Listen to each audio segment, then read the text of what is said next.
the Vimalakirti Sutra, the Vimalakirti Sutra Ch.1, the Buddha Land, translated into Chinese in the Yao Qin dynasty by the Tripitaka master Kumarajiva, translated from Chinese into English by Charles Luck. The unsurpassed, profound, and wonderful Dharma is difficult to encounter in hundreds of millions of eons. I now see and hear it, receive and uphold it, and I vow to fathom the Tathagata's true meaning. Thus have I heard. Once upon a time, the Buddha sojourned in the Amra Park at Vaisali with an assembly of 8,000 great bhikshus. With them were 32,000 bodhisattvas, who were well known for having achieved all the perfections that lead to the great wisdom. They had received instructions from many Buddhas and formed a Dharma-protecting citadel. By upholding the right Dharma, they could give the lion's roar to teach others. So their names were heard in the 10 directions. They were not invited, but came to the assembly to spread the teaching on the 3 treasures to transmit it in perpetuity. They had overcome all demons and defeated heresies, and their deeds, words, and thoughts were pure and clean, being free from the 5 hindrances and the 10 bonds. They had realized serenity of mind, had achieved unimpeded liberation. They had achieved right concentration and mental stability, thereby acquiring the uninterrupted power of speech. They had achieved all the 6 paramitas: charity or dana, discipline or sila, patience or kshanti, devotion or virya, serenity or dhyana, and wisdom or prajna, as well as the expedient method or upaya of teaching. However, to them, these realizations did not mean any gain whatsoever for themselves, so that they were in line with the patient endurance of the uncreate, anutpatika dharma kshanti. They were able to turn the wheel of the law that never turns back. Being able to interpret the underlying nature of phenomena, they knew very well the roots or propensities of all living beings. They surpassed them all and realized fearlessness. They had cultivated their minds by means of merits and wisdom with which they embellished their physical features, which were unsurpassable, thus giving up all earthly adornments. Their towering reputation exceeded the height of Mount Sumeru. Their profound faith in the uncreate was unbreakable like a diamond. Their treasures of the Dharma illuminated all lands and rained down nectar. Their speeches were profound and unsurpassable. They entered deep into all worldly causes, but cut off all heretical views, for they were already free from all dualities and had rooted out all previous habits. They were fearless and gave the lion's roar to proclaim the Dharma, their voices being like thunder. They could not be gauged, for they were beyond all measures. They had amassed all treasures of the Dharma and acted like skillful seafaring pilots. They were well versed in the profound meanings of all Dharmas. They knew very well the mental states of all living beings and their comings and goings within the realms of existence. They had reached the state near the unsurpassed sovereign wisdom of all Buddhas, having acquired the 10 fearless powers giving complete knowledge and the 18 different characteristics of a Buddha as compared with bodhisattvas. Although they were free from rebirth in evil existences, they appeared in 5 mortal realms as royal physicians to cure all ailments, prescribing the right medicine in each individual case, thereby winning countless merits to embellish countless Buddha lands. Each living being derived great benefit from seeing and hearing them, for their deeds were not in vain. Thus they had achieved all excellent merits. Their names were the Bodhisattva beholding all things as equal, the Bodhisattva beholding all things as unequal, the Bodhisattva beholding all things as equal, yet as unequal, the Bodhisattva of sovereign serenity, the Bodhisattva of sovereign Dharma, the Bodhisattva of Dharma aspects, the Bodhisattva of light, the Bodhisattva of glorious light, the Bodhisattva of great majesty, the Bodhisattva store of treasures, the Bodhisattva store of rhetoric, the Bodhisattva of precious hands, the Bodhisattva of precious mudra, the hand-rising Bodhisattva, the hand-lowering Bodhisattva, the always-grieved Bodhisattva, the Bodhisattva root of joy, the Bodhisattva prince of joy, the Bodhisattva discerner of sound, the Bodhisattva womb of space, the Bodhisattva holding the precious torch, the Bodhisattva of precious boldness, the Bodhisattva of precious insight, the Bodhisattva of Indrajala, the Bodhisattva net of light, the Bodhisattva of causeless contemplation, the Bodhisattva of accumulated wisdom, the Bodhisattva precious conqueror, the Bodhisattva king of heavens, the Bodhisattva destroyer of demons, the Bodhisattva with lightning merits, the Bodhisattva of sovereign comfort, the Bodhisattva of majestic merits, the Bodhisattva of the lion's roar, the Bodhisattva of thundering voice, the Bodhisattva with a voice like rocks knocking one another, the Bodhisattva fragrant elephant, the Bodhisattva white fragrant elephant, the Bodhisattva of constant devotion, the Bodhisattva of unremitting care, the Bodhisattva of wonderful rebirth, the Bodhisattva garland, the Bodhisattva of Avalokiteshvara, the Bodhisattva Mahastama, the Bodhisattva Brahmajala, the Bodhisattva of precious staff, the unconquerable Bodhisattva, the Bodhisattva of majestic land, the Bodhisattva with a golden topknot, the Bodhisattva with a pearl in his topknot, the Bodhisattva Maitreya, and Bodhisattva Manjushri, and other Bodhisattvas numbering in all 32,000. There were also 10,000 Brahma Devas, including Mahadeva Sikhin, coming from the four quarters to hear about the Dharma.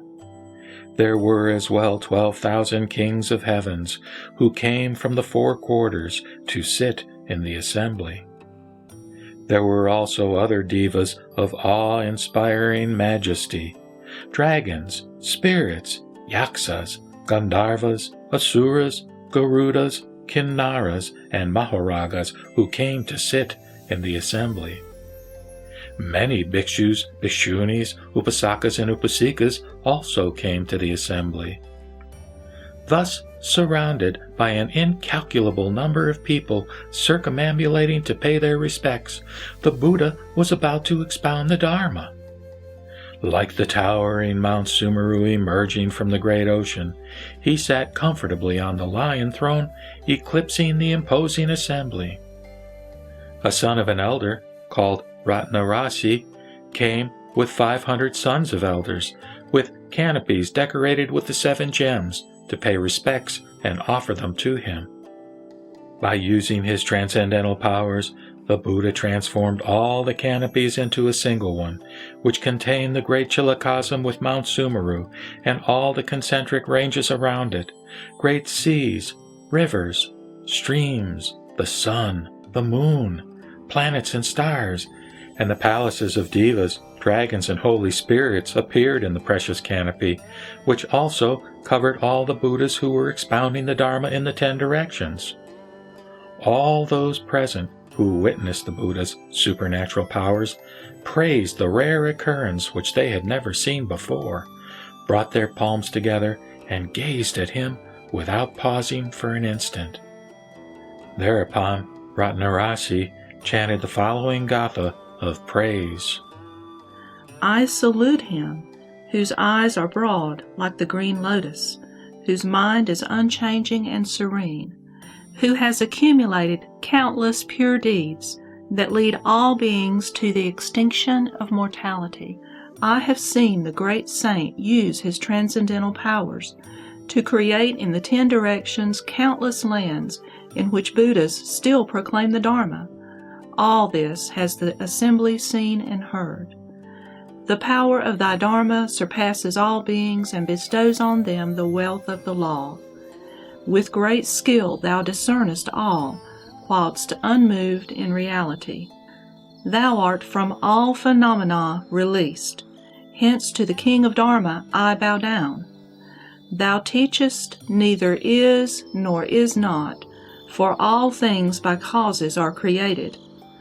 There is neither self, nor doing, nor thing done, but good or evil karma is infallible. Under the bow tree thou conquered Mara, obtained ambrosia, realized nirvana, and won Bodhi. From mind, thought, and feeling art thou free, thereby overcoming heresies, turning thrice in the chillicosm the wheel of the law that is pure and clean at heart. To this gods and men who were saved attested. Thus the 3 treasures appeared in the Saha world to save living beings with this profound Dharma, which, when applied, fails never to nirvana lead. Thou art the King Physician who destroys old age, illness, and death. So thine unfathomable Dharma of boundless merits I salute, while, like Mount Sumeru, thou art unmoved by both praise and censure. Thy compassion is extended to both good and evil men. Like space, thy mind remains impartial. Does not anyone revere this human Buddha after hearing about him? I have offered him a small canopy which encloses the great chillicosm, with palaces of gods, dragons, and spirits, Gandharvas, Yaksas, and others, such as well as all the kings in this world. With mercy he used his 10 powers to make this change. The witnesses praise the Buddha. I bow to the most honored one in the 3 realms. The whole assembly now take refuge in the King of the Law.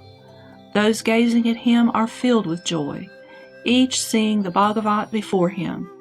'Tis one of his 18 characteristics. When he proclaims the Dharma with unchanging voice, all beings understand according to their natures, saying the Bhagavat speaks their own languages. 'Tis one of his 18 characteristics. When he expounds the Dharma in one voice, they understand according to their versions, deriving great benefit from what they have gathered. 'Tis one more of his 18 characteristics.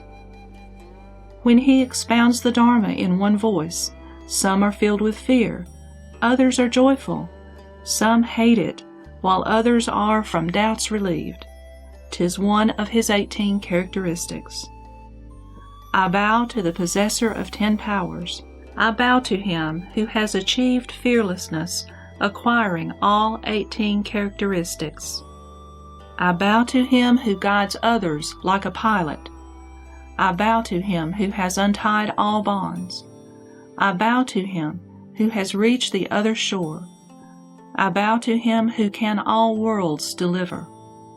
I bow to him who from birth and death is free, who knows how living beings come and go, and penetrates all things to win his freedom, who, skillful in nirvanic deeds, cannot be soiled like the lotus, who plumbs the depths of everything without hindrance.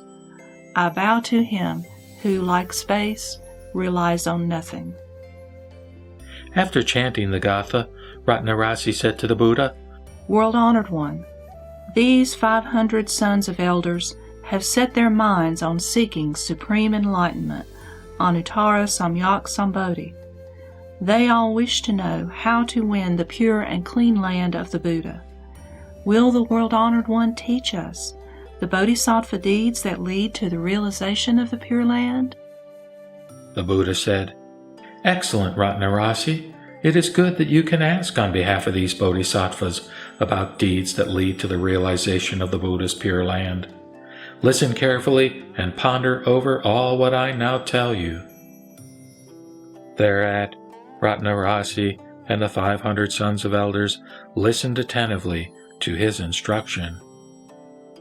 The Buddha said, Ratnarasi, all species of living beings are the Buddha land sought by all bodhisattvas. Why is it so? Because a bodhisattva wins the Buddha land according to the living beings converted by him to the Dharma, according to the living beings tamed by him, according to the country where they will be reborn to realize the Buddha wisdom, and in which they will grow the bodhisattva root. Why is it so? Because a bodhisattva wins the Pure Land solely for the benefit of all living beings. For instance, a man can build palaces and houses on vacant ground without difficulty, but he will fail if he attempts to build them in empty space. So, a bodhisattva, in order to bring living beings to perfection, seeks the Buddha land, which cannot be sought in empty space. Ratnarasi, you should know that the straightforward mind is the bodhisattva's pure land, for when he realizes Buddhahood, beings who do not flatter will be reborn in his land. The profound mind is the bodhisattva's pure land, for when he realizes Buddhahood, living beings who have accumulated all merits will be reborn there. The Mahayana mind is the bodhisattva's pure land, for when he attains Buddhahood, all living beings seeking Mahayana will be reborn there. Charity, or dana, is the bodhisattva's pure land, for when he attains Buddhahood, living beings who can give away to charity will be reborn there. Discipline, or sila, is the bodhisattva's pure land, for when he realizes Buddhahood, living beings who have kept the 10 prohibitions will be reborn there. Patience, or kshanti, is the bodhisattva's pure land, for when he attains Buddhahood, living beings endowed with the 32 excellent physical marks will be reborn there. Devotion, or virya, is the bodhisattva's pure land, for when he attains Buddhahood, living beings who are diligent in their performance of meritorious deeds will be reborn there. Serenity, or dhyana, is the bodhisattva's pure land, for when he attains Buddhahood, living beings whose minds are disciplined and unstirred will be reborn there. Wisdom, or prajna, is the bodhisattva's pure land, for when he attains Buddhahood, living beings who have realized samadhi will be reborn there. The 4 boundless minds are the bodhisattva's pure land, for when he attains Buddhahood, living beings who have practiced and perfected the 4 infinites, kindness, compassion, joy, and indifference, will be reborn there. The 4 persuasive actions are the bodhisattva's pure land, for when he attains Buddhahood, living beings who have benefited from his helpful persuasion will be reborn there. The expedient methods, or upaya, of teaching the absolute truth are the bodhisattva's pure land, for when he attains Buddhahood, living beings conversant with upaya will be reborn there. The 37 contributory states to enlightenment are the bodhisattva's pure land, for when he attains Buddhahood, living beings who have successfully practiced the 4 states of mindfulness, the 4 proper lines of exertion, the 4 steps towards supramundane powers, the 5 spiritual faculties, the 5 transcendental powers, the 7 degrees of enlightenment, and the 8-fold noble path will be reborn in his land. Dedication of one's merits to the salvation of others is the Bodhisattva's pure land. For when he attains Buddhahood, his land will be adorned with all kinds of meritorious virtues. Preaching the ending of the 8 sad conditions is the Bodhisattva's pure land. For when he attains Buddhahood, his land will be free from these evil states. To keep the precepts while refraining from criticizing those who do not is the Bodhisattva's pure land. For when he attains Buddhahood, his country will be free from people who break the commandments. The 10 good deeds are the Bodhisattva's pure land. For when he attains Buddhahood, he will not die young. He will be wealthy. He will live purely. His words are true. His speech is gentle. His entourage will not desert him because of his conciliatoriness. His talk is profitable to others, and living beings free from envy and anger and holding right views will be reborn in his land. So, Ratnarasi, because of his straightforward mind, a bodhisattva can act straightforwardly. Because of his straightforward deeds, he realizes the profound mind. Because of his profound mind, his thoughts are kept under control. Because of his controlled thoughts, his acts accord with the Dharma he has heard. Because of his deeds in accord with the Dharma, he can dedicate his merits to the benefit of others. Because of this dedication, he can make use of expedient methods, or upaya. Because of his expedient methods, he can bring living beings to perfection. Because he can bring them to perfection, his Buddha land is pure. Because of his pure Buddha land, his preaching of the Dharma is pure. Because of his pure preaching, his wisdom is pure. Because of his pure wisdom, his mind is pure. And because of his pure mind, all his merits are pure. Therefore, Ratnarasi, if a bodhisattva wants to win the pure land, he should purify his mind. And because of his pure mind, the Buddha land is pure. As Sariputra was fascinated by the Buddha's awe-inspiring majesty, he thought, if the Buddha land is pure because of the bodhisattva's pure mind, is it because the mind of the world-honored one was not pure when he was still in the bodhisattva stage, that his Buddha land, that is, this world, is so unclean as we see it now? The Buddha knew of his thought and said to Sariputra, are the sun and the moon not clean when a blind man does not see their cleanliness? Sariputra said, World-honored one, this is the fault of the blind man and not that of the sun and the moon. The Buddha said, Sariputra, because of their spiritual blindness, living beings do not see the imposing majesty of the Tathagata's pure land. This is not the fault of the Tathagata.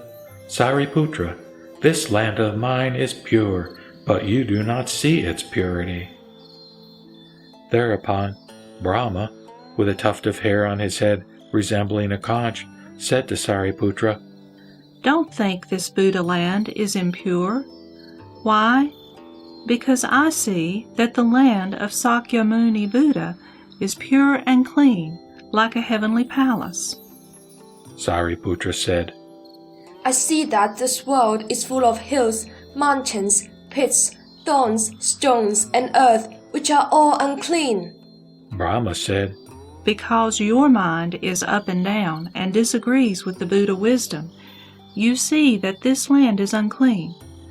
Sariputra, because a bodhisattva is impartial toward all living beings, and his profound mind is pure and clean in accord with the Buddha Dharma, he can see that this Buddha land is also pure and clean. Thereat, the Buddha pressed the toes of his right foot on the ground, and the world was suddenly adorned with hundreds and thousands of rare and precious gems of the great Chilakasam, like the precious majestic Buddha's pure land, adorned with countless precious merits, which the assembly praised as never seen before. In addition, each person present found himself seated on a precious lotus throne. The Buddha said to Sariputra, Look at the majestic purity of this Buddha land of mine. Sariputra said, World Honored One, I have never seen and heard of this Buddha land in its majestic purity. The Buddha said, This Buddha land of mine is always pure, but appears filthy, so that I can lead people of inferior spirituality to their salvation. This is like the food of devas, which takes various colors according to the merits of each individual eater. So, Sariputra, the man whose mind is pure, sees this world in its majestic purity. When this Buddha land, that is, the world, appeared in its majestic purity, the 500 sons of elders who came with Ratnarasi realized the patient endurance of the uncreate, Anutpatika Dharma Kshante, and 84,000 people developed their minds set on supreme enlightenment, or Anuttara Samyak Sambodhi. The Buddha then stopped pressing his toes on the ground, and the world returned to its previous filthy condition.